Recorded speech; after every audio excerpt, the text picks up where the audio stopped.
My adopted son told everyone at graduation. He's just some guy who signed papers. That's all he'll ever be. My partner smiled weakly and took another photo with the phone. I walked to the parking lot alone. The full-ride scholarship to medical school I'd secured through my connections was quietly withdrawn.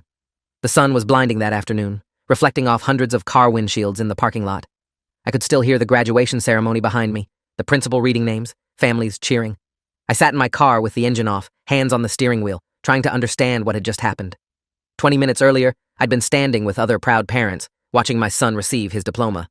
Then came the part where graduates could thank people who'd supported them. Most kids thanked their parents, their teachers, maybe a coach. My son, Julian, stepped to the microphone and thanked his biological mother, who'd been dead for 9 years. Then he thanked his friends for being his real family. Then he looked directly at where I was standing and said those words. He's just some guy who signed papers. That's all he'll ever be. The crowd went silent. My partner, Michael, grabbed my hand. I pulled away and walked out. Now, I sat alone in my car, making a decision that would change everything.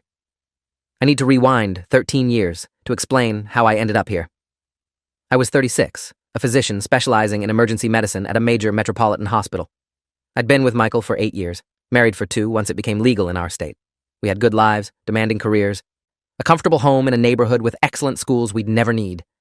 We weren't planning on kids. Then my sister, Rebecca, died in a car accident, leaving behind her 5-year-old son, Julian. The father wasn't in the picture, never had been. No other family willing or able to take him. It was us or the foster system. We chose us. The adoption process took 11 months, involved 3 different attorneys, including one specializing in LGBTQ family law named Douglas Whitmore, who'd been practicing for 18 years. We became Julian's legal parents when he was 6. I thought we were giving him a stable home. I didn't realize I was signing up for 13 years of being told I'd never measure up to a ghost. Julian was difficult from the start, understandably so. He'd lost his mother, been uprooted, placed with an uncle he barely knew, and that uncle's husband.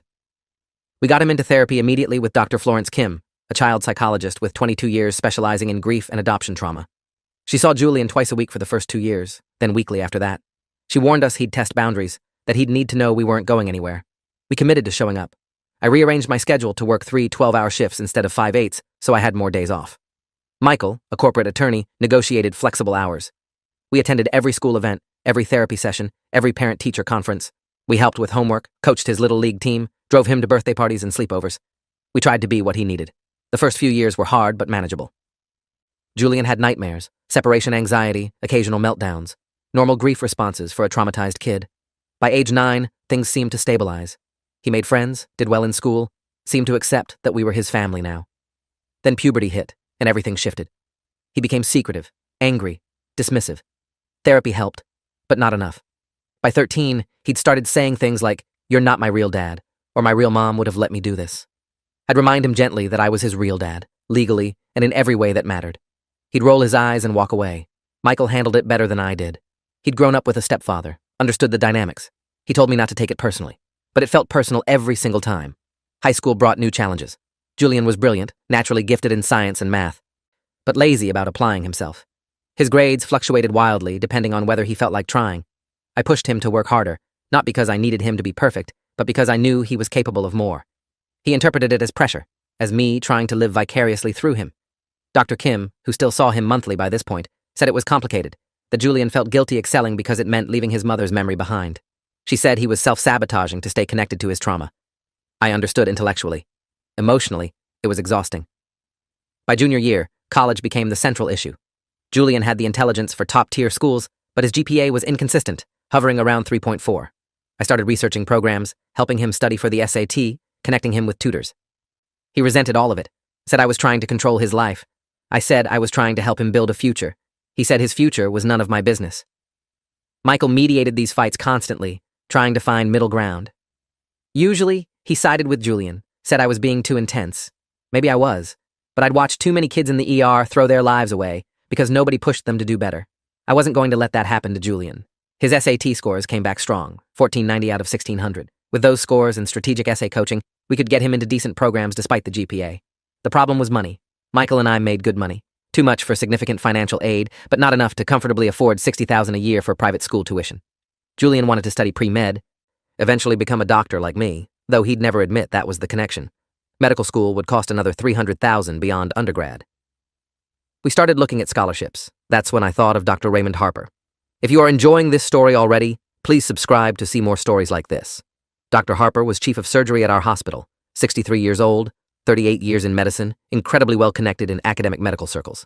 He sat on the board of directors for a prestigious scholarship foundation that funded full-ride packages for promising students pursuing medicine. The scholarship covered undergrad and medical school, roughly $450,000 total value. Only 3 students nationally received it each year. Competition was brutal, but I'd worked with Dr. Harper for 12 years, had assisted on hundreds of surgeries, had earned his respect. I asked if he'd consider reviewing Julian's application. He said he'd look at it, no promises. I said that's all I wanted. I helped Julian craft the application, wrote and rewrote his personal statement until it sang. Got recommendation letters from his AP biology teacher, his chemistry teacher, and his volunteer coordinator at the free clinic where he'd been volunteering Saturday mornings for 2 years. That volunteer work had been my idea too, another thing Julian initially resented but eventually admitted he enjoyed. The application went in by the January deadline. February came and went with no word. March brought an email requesting an interview. Julian interviewed in early April with a panel that included Dr. Harper. He came home angry. Said I'd embarrassed him by pulling strings, that everyone would think he only got it because of me. I said if he got it, it would be because he earned it. He didn't believe me.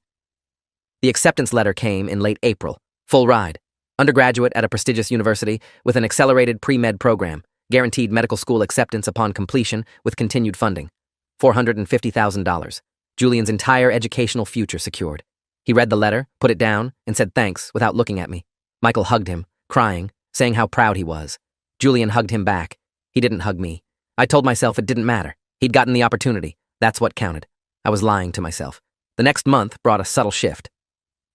Julian started spending more time with his biological mother's family, relatives who'd had minimal involvement in his life for years. His maternal grandmother, Dorothy, who'd been too elderly to take him when Rebecca died, but who'd always treated me like I'd stolen her grandson. His mother's younger brother, Kevin, who'd been in rehab when Rebecca died, and was now 10 years sober and suddenly interested in playing cool uncle. These people who'd been largely absent were suddenly ever present, and Julian soaked up their attention like he'd been starving for it. They told him stories about his mother, showed him photos, reinforced the narrative that she was a saint taken too soon. They didn't say it directly, but the implication was clear. We were poor substitutes for what he'd lost. Graduation was on a Saturday in early June. Beautiful day, clear sky, perfect weather. Michael and I arrived early, found good seats, watched the graduates file in. Julian looked handsome in his cap and gown, serious and grown. The ceremony followed the standard format: speeches, awards, diploma distribution. Then came the gratitude portion, where selected students could give brief thank you remarks. Julian's name was called. He walked to the microphone. I had my phone ready to record, same as dozens of other parents. He thanked his teachers, thanked his friends. Then he said he wanted to thank his mother, Rebecca, who was watching from heaven and who'd given him everything that mattered. He said he'd make her proud. Then he looked right at where Michael and I were sitting and said some people thought signing legal papers made them family, but family was blood and memory and love. And he'd always known who his real family was. He said Michael and I had provided a place to live, and he appreciated it. But that's all it was. He's just some guy who signed papers. That's all he'll ever be. The silence was deafening. I could feel people staring, feel Michael's hand reaching for mine. I stood up and walked out. Didn't run, didn't make a scene. Just walked calmly to the parking lot, got in my car, and sat there trying to breathe. Michael followed a few minutes later, got in the passenger seat, asked if I was okay. I said I was fine. He said we should talk about it. I said there was nothing to talk about. Julian had made his feelings clear. Michael said Julian was young and stupid and probably didn't mean it the way it sounded. I said he meant exactly what he said. We drove home in silence. That night, Julian came home around 11 with some friends, laughing and loud. I was in my study, going through paperwork I'd been avoiding for weeks. He knocked on the door, asked if we could talk. I said sure. He came in, sat down, looked uncomfortable. He said he thought maybe his graduation speech had come across wrong. I asked what he'd meant it to say. He stumbled through an explanation about honoring his mother's memory, about not forgetting where he came from. I asked if he understood how it sounded to publicly state that I was just some guy who signed papers. He said he didn't mean it as an insult. I asked what he did mean. He couldn't articulate it. I told him I'd spent 13 years raising him, loving him, supporting him in every possible way, and if that amounted to just signing papers in his mind, then we had nothing left to discuss. He got defensive, said I was being dramatic. I said I was being honest. He left angry. Sunday morning, I called Dr. Harper. I reached him on his cell phone, apologized for calling on the weekend. He said it was fine, asked what I needed. I told him I needed him to withdraw Julian's scholarship. He went quiet for a long moment. Then he asked why. I gave him the abbreviated version of what had happened at graduation. He listened, then asked if I was sure. I said I'd never been more sure of anything. He said the scholarship was legally Julian's, that withdrawing it would require cause. I asked if disrespect toward a sponsor counted as cause. He said technically the scholarship wasn't contingent on personal relationships, but there was discretionary language in the contract about character and integrity. He said he'd need to review it with the foundation board. I said I understood. He said he'd call me back. Monday afternoon, Dr. Harper called. He said he'd spoken with the board, presented the situation carefully without revealing identifying details, framed it as a question of whether a recipient who publicly disrespected a sponsor demonstrated the character the foundation valued. The board voted to withdraw the offer. The official reason would be listed as failure to meet character requirements upon further review. Julian would receive a formal letter by end of week. Dr. Harper said he was sorry it came to this. I thanked him and hung up. Then I sat in my car in the hospital parking lot and cried for the first time since my sister died. I didn't tell Julian immediately. I waited for the letter. It arrived Thursday. I was at work when it came, but Michael texted me a photo of the envelope, said Julian had gotten mail from the Scholarship Foundation. I texted back not to let him open it alone. Michael replied too late. Julian already had. I called. No answer. I called Michael. He said Julian was in his room, wouldn't come out, wouldn't talk. I finished my shift and drove home. Julian's door was locked. I knocked. No response. I said we needed to talk. He screamed at me to go away. I said I'd wait. I sat in the hallway for 30 minutes until he finally opened the door.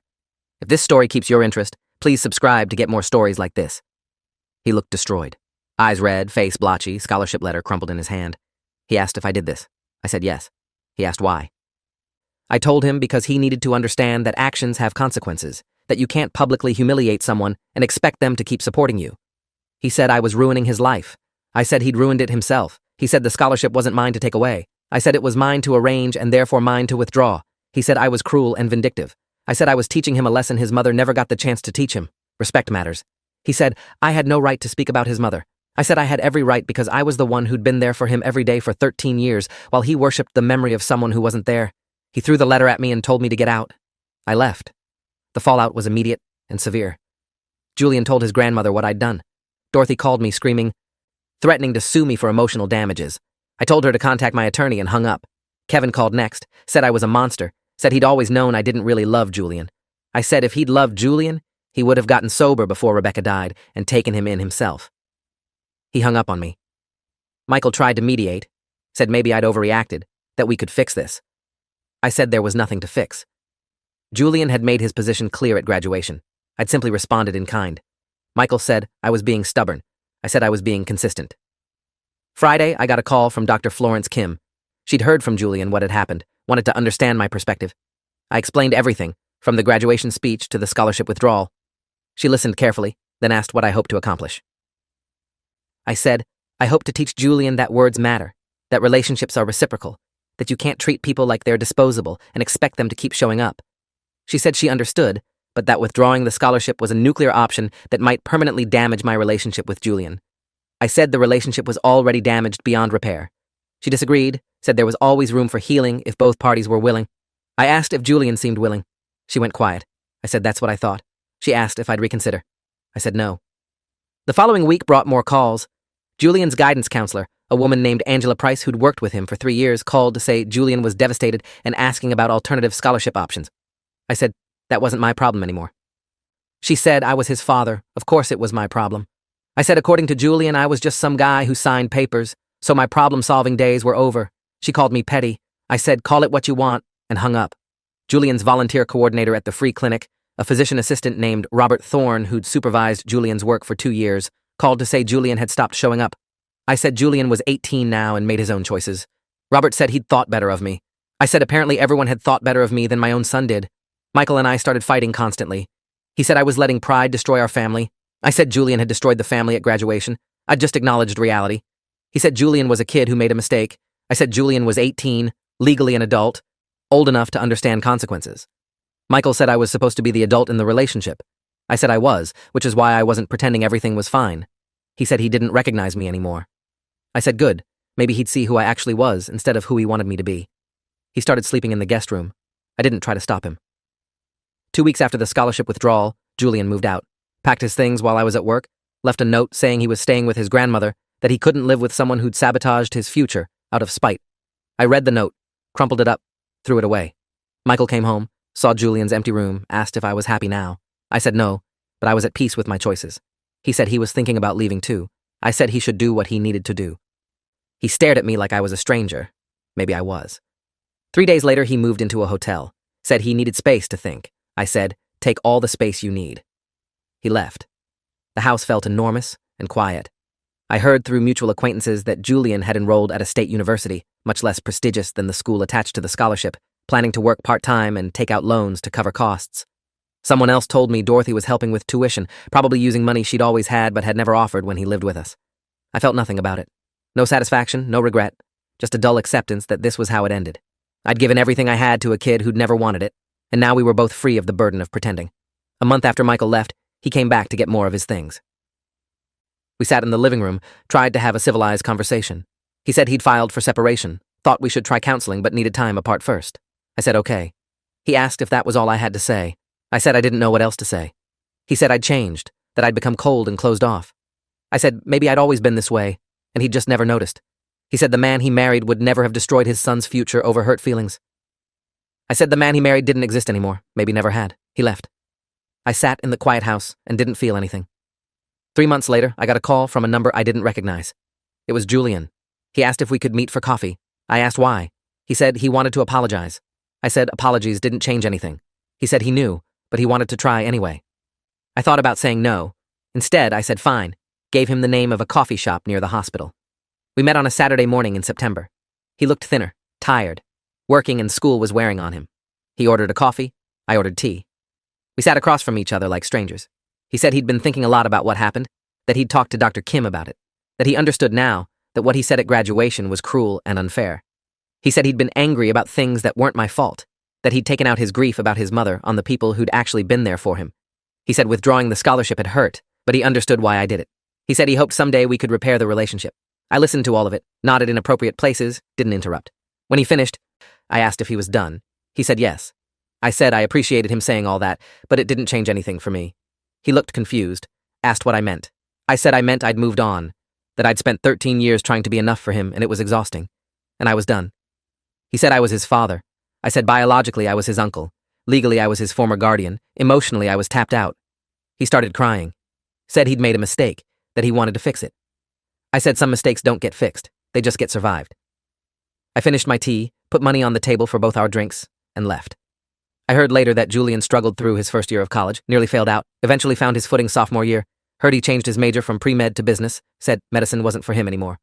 Heard Dorothy passed away junior year, left him some money that helped with tuition. Heard he graduated, got a job in finance, moved to another state. I heard all this through distant relatives, people who felt obligated to update me on someone I'd stopped thinking about. I never asked for the updates. They gave them anyway. Michael and I divorced quietly the following year. No drama, no fighting over assets. We'd both contributed equally, split everything down the middle. He said he still loved me but couldn't live with who I'd become. I said I understood. We signed papers, shook hands, went our separate ways. He married someone else 3 years later, sent me an invitation I didn't attend. I was happy for him in an abstract way. He deserved someone better than who I'd turned into. I'm 52 now. Still working emergency medicine.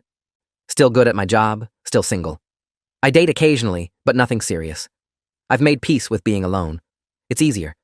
I don't have to worry about disappointing anyone or being disappointed. I have colleagues I respect, a few friends I see occasionally, a routine that works. It's a smaller life than I'd planned, but it's honest. No pretending. No expectations I can't meet.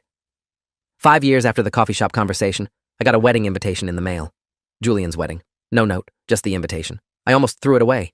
Instead, I looked at the date, realized it was 6 months out, put it in a drawer. When the date got closer, I still hadn't decided whether to go. 2 weeks before, I got a phone call. Julian. He said he knew it was a lot to ask, but he wanted me at the wedding. Said it wouldn't feel right if I wasn't there. I asked why it mattered to him. He said because despite everything, I'd raised him, and that meant something. I asked if it meant I was just a guy who signed papers. He went quiet.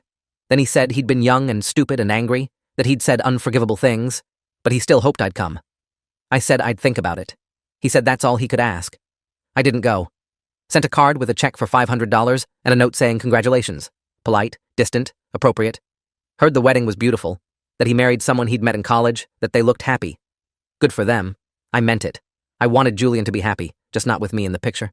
Some relationships break in ways that can't be repaired, and trying to force it only makes it worse. We were better off with distance. What I learned from all of it is that love isn't always enough.